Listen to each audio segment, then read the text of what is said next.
നമസ്കാരം. മലയാളി വാർത്തയിലേക്ക് സ്വാഗതം. ഭാര്യയെ ശ്വാസം മുട്ടിച്ച് കൊലപ്പെടുത്തിയ ശേഷം കൊക്കയിൽ കൊന്നു തള്ളിയ സാം കെ ജോർജ്, ഇയാളുടെ ക്രൂരതയെക്കുറിച്ച്, അതായത് കഴിഞ്ഞ ദിവസങ്ങളൊക്കെ ഇയാൾ എത്രമാത്രം ക്രൂരനായിരുന്നു എന്നതിൻ്റെ ഒരുപാട് തെളിവുകൾ പുറത്തു വന്നതാണ്.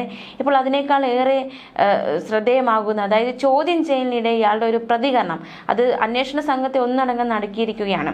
മറ്റു സ്ത്രീകളുമായുള്ള ബന്ധം ചോദ്യം ചെയ്തതിനെ തുടർന്നായിരുന്നു അതുമായി ബന്ധപ്പെട്ടുള്ള തർക്കമാണ് കൊലപാതകത്തിൽ കലാശിച്ചത്. സാം കെ ജോർജിന്റെ കാറിൽ നിന്ന് രക്തക്കറയും കൊല്ലപ്പെട്ട ജെസ്സിയുടേതെന്ന് കരുതുന്ന മുടിയും കണ്ടെത്തിയിരുന്നു. തെളിവെടുപ്പിന്റെ ഭാഗമായി പോലീസ് കഴിഞ്ഞ ദിവസം കാർ പിടിച്ചെടുത്തു. രക്തക്കറയും മുടിയും കാറിൽ നിന്ന് പ്രാഥമിക പരിശോധനയിൽ കിട്ടുകയും വെട്ടുകത്തിയും ശാസ്ത്രീയ പരിശോധനയ്ക്കായി ഇന്നലെ ലാബിലേക്ക് നൽകുകയും ചെയ്തു. ഇത് അതിക്രൂരമായിട്ടാണ് ജെസ്സിയെ കൊലപ്പെടുത്തിയത്. ശ്വാസം മുട്ടിച്ച് കൊലപ്പെടുത്തുന്നു, ശേഷം കൊക്കയിൽ കൊണ്ട് മൃതദേഹം തള്ളുന്നു. എന്നിട്ടും ഇയാളുടെ പക അടങ്ങിയിട്ടില്ല എന്നാണ് മനസ്സിലാക്കാൻ സാധിക്കുന്നത്. അറസ്റ്റിലായ സാം കെ ജോർജ് ഇപ്പോഴും ആരെയും കൂസാത്ത, യാതൊരു കൂസലുമില്ല. ഒരു കൊലപാതകം നടന്നു കഴിഞ്ഞാൽ ഉണ്ടാകാവുന്ന ചില മാനസിക സംഘർഷങ്ങളുണ്ട്. ചെയ്തു പോയി എന്ന തെറ്റ്, അല്ലെങ്കിൽ ഇത്രയൊരു കൊലപാതകം ചെയ്തുവല്ലോ എന്നൊരു അല്പമെങ്കിലും മനസാക്ഷി കുത്ത് പലർക്കുമുണ്ടാകും. പക്ഷെ ഇത് സാം കെ ജോർജിന് അത്തരത്തിൽ യാതൊരു വികാരങ്ങളും ഇല്ല എന്ന് തന്നെയാണ് മനസ്സിലാക്കാൻ സാധിക്കുന്നത്. കൊലക്കുറ്റത്തിന് പിടിയിലായിട്ടും സാമിന്റെ ക്രൂര മനോഭാവത്തിൽ മാറ്റമില്ലെന്ന് പോലീസ് പറഞ്ഞു. അവൾ കൊല്ലപ്പെടേണ്ടവളാണ് എന്ന് ചോദ്യം ചെയ്യലിനിടെ സാം പറഞ്ഞു എന്നതടക്കമുള്ള വിവരങ്ങൾ പുറത്തു വരികയാണ്. ഇനി എന്താണ് മുന്നോട്ടുള്ള കാര്യങ്ങൾ, അതായത് നിയമ നടപടി, അതിനോടുള്ള ചോദ്യങ്ങളോടൊന്നും സാം പ്രതികരിച്ചിട്ടില്ല എന്നതടക്കമുള്ള വിവരങ്ങളാണ് പുറത്തു വരുന്നത്. തീർച്ചയായിട്ടും സാം ഈ ജെസ്സിയെ കൊലപ്പെടുത്തിയ ശേഷം ഒളിവിൽ പോകാനോ അല്ലെങ്കിൽ ഒളിച്ചിരിക്കാനോ ഒന്നുമല്ല ശ്രമിച്ചത്. മറിച്ച് ഇറാനിയൻ യുവതിയുമായിട്ട് ഇയാൾ നേരെ പോയത് ആഘോഷങ്ങളിലേക്കാണ്. ആഘോഷങ്ങൾ കാണാൻ വേണ്ടിയിട്ടാണ് മൈസൂരിലേക്ക് പോയത്. അപ്പോൾ തീർച്ചയായിട്ടും ആ മനസ്സിൻ്റെ കാഠിന്യം എത്രത്തോളം ഉണ്ട് എന്നത് മനസ്സിലാക്കാവുന്നതേ ഉള്ളൂ. അതിനിടെയാണ് പോലീസിനോട് അവൾ കൊല്ലപ്പെടേണ്ടവളാണ് എന്ന് ഇയാൾ പറഞ്ഞു എന്ന തരത്തിലുള്ള റിപ്പോർട്ടുകൾ പുറത്തു വരുന്നത്. എന്തായാലും ആരെയും കൂസാക്കുന്നില്ല. കൊലപാതകം ചെയ്തു എന്നതിൻ്റെ യാതൊരു ഒരു കൂസലുമില്ല ഇയാൾക്ക് എന്ന് തന്നെയാണ് മനസ്സിലാക്കാൻ സാധിക്കുന്നത്. എന്തായാലും ഏറ്റവും നിർണായകമായത് കാർ പിടിച്ചെടുത്തതാണ്. ഇന്നലെ രാവിലെ 11 മണിയോടെ കോട്ടയം കഞ്ഞിക്കുഴിയിലുള്ള കാർ വാഷിംഗ് സെന്ററിൽ പ്രതിയുമായി പോലീസ് തെളിവെടുപ്പ് നടത്തി. സാം ഉപേക്ഷിച്ച മുളക് സ്പ്രേയുടെ ടിന്ന് ഇവിടെ നിന്ന് കണ്ടെത്തി. ഈ സ്പ്രേ ജെസ്സിയുടെ മുഖത്ത് പ്രയോഗിച്ചാണ് സാം വീട്ടിലേക്ക് അതിക്രമിച്ച് കയറിയതും കൊലപാതകം നടത്തിയതും.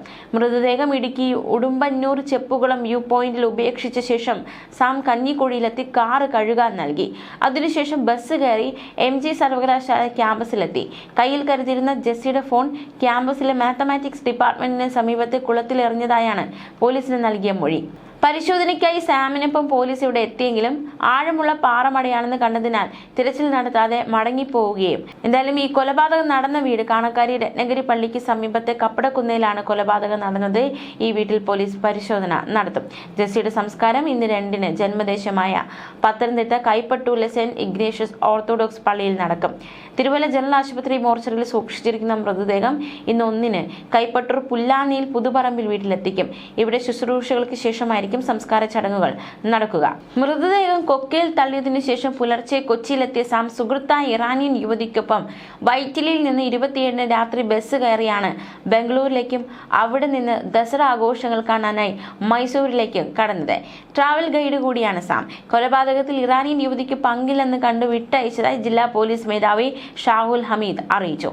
IT പ്രൊഫഷണലായ സാം MG യൂണിവേഴ്സിറ്റി ക്യാമ്പസിൽ ട്രാവൽ ആൻഡ് ടൂറിസം ബിരുദ കോഴ്സും പഠിക്കുന്നുണ്ട്. ഇവിടെ സഹപാഠിയായ ഇറാനിയൻ യുവതിയാണ് ഇയാൾ അറസ്റ്റിലാകുമ്പോൾ കൂടെ ഉണ്ടായിരുന്നത്. എന്നാലും ഇവർക്ക് കൊലപാതകവുമായി ബന്ധപ്പെട്ട് യാതൊരു ബന്ധവുമില്ല എന്ന് മനസ്സിലായ പോലീസ് ഇവരെ വെറുതെ വിടുകയുണ്ടായി. മൃതദേഹം കൊണ്ടുപോകാൻ ഉപയോഗിച്ച കാറ് കണ്ടെത്തിയതും ഏറെ ശ്രദ്ധേയമായി മാറിയിരിക്കുകയാണ്.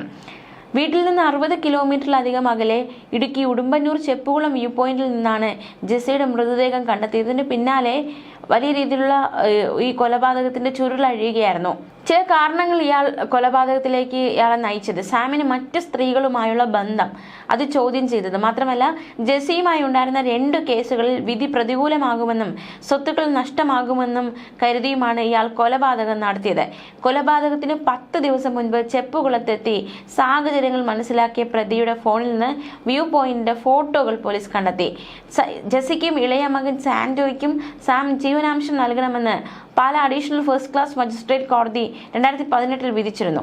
ജെസ്സിയും സാമും നിയമപ്രകാരം വിവാഹിതരല്ല. പക്ഷേ ഗാർഹിക പീഡന നിരോധന നിയമ വകുപ്പുകൾ ചൂണ്ടിക്കാട്ടിയായിരുന്നു കോടതി ഉത്തരവ് പുറപ്പെടുവിച്ചത്. 3 ലക്ഷം രൂപ ജെസ്സിക്ക് ഈ ഇനത്തിൽ സാം നൽകാനുണ്ട്. ജീവനാംശം നൽകാത്തതിനെതിരായ പരാതിയിൽ കോടതി ഉത്തരവ് ഉടൻ ഉണ്ടാകും. ഇതിനിടെ ജെസ്സിയും മക്കളും വീട് ഒഴിയണമെന്ന് ആവശ്യപ്പെട്ട് 2024 സാം ഇതേ കോടതിയെ സമീപിച്ചിരുന്നു. ജെസ്സി വാടക വീട് എടുത്താൽ അതിന്റെ ചിലവ് പകരം വഹിക്കാമെന്ന സാമിന്റെ നിലപാട് കോടതി പക്ഷെ അംഗീകരിച്ചില്ല. അവസാനഘട്ട മധ്യസ്ഥ ചർച്ചകൾക്കായി ഈ മാസം 30-ന് ഇരുവരോടും എത്താൻ നിർദ്ദേശിച്ചിരുന്നു. അതിനിടയിലാണ് അതിക്രൂരമായ കൊലപാതകം സംഭവിച്ചിരിക്കുന്നത്. ജെസ്സിയെ ശ്വാസം മുട്ടിച്ചാണ് കൊലപ്പെടുത്തിയതെന്ന് കോട്ടയം മെഡിക്കൽ കോളേജ് ആശുപത്രിയിലെ ഫോറൻസിക് വിഭാഗത്തിൽ കഴിഞ്ഞ ദിവസം നടന്ന പോസ്റ്റ്മോർട്ടത്തിൽ വ്യക്തമായി. മൃതദേഹ ഭാഗങ്ങൾ രാസ DNA പരിശോധനകൾക്കായി സാമ്പിളുകൾ കൊച്ചിയിലെയും തിരുവനന്തപുരത്തെ ലാബുകളിലേക്ക് അയച്ചു. സാം 50-ാം വയസ്സിലാണ് ട്രാവൽ ആൻഡ് ടൂറിസം ബിരുദ കോഴ്സിന് MG യൂണിവേഴ്സിറ്റിയിൽ ചേർന്നത്. അവിടെ സഹപാഠിയായ ഇറാൻ സ്വദേശിനിക്കൊപ്പം സാം പലതവണ കാണക്കാരിയിലെ വീട്ടിലെ താഴത്തെ നിലയിൽ എത്തുമായിരുന്നു. മറ്റൊരു യുവതിക്കൊപ്പം ഇയാൾ വീട്ടിൽ വന്നതിനെ ചൊല്ലി കൊല്ലപ്പെടുന്നതിന് ഒരാഴ്ച മുമ്പ് വഴക്ക് നടന്നിരുന്നുവെന്നും പോലീസ് അന്വേഷണത്തിൽ കണ്ടെത്തി.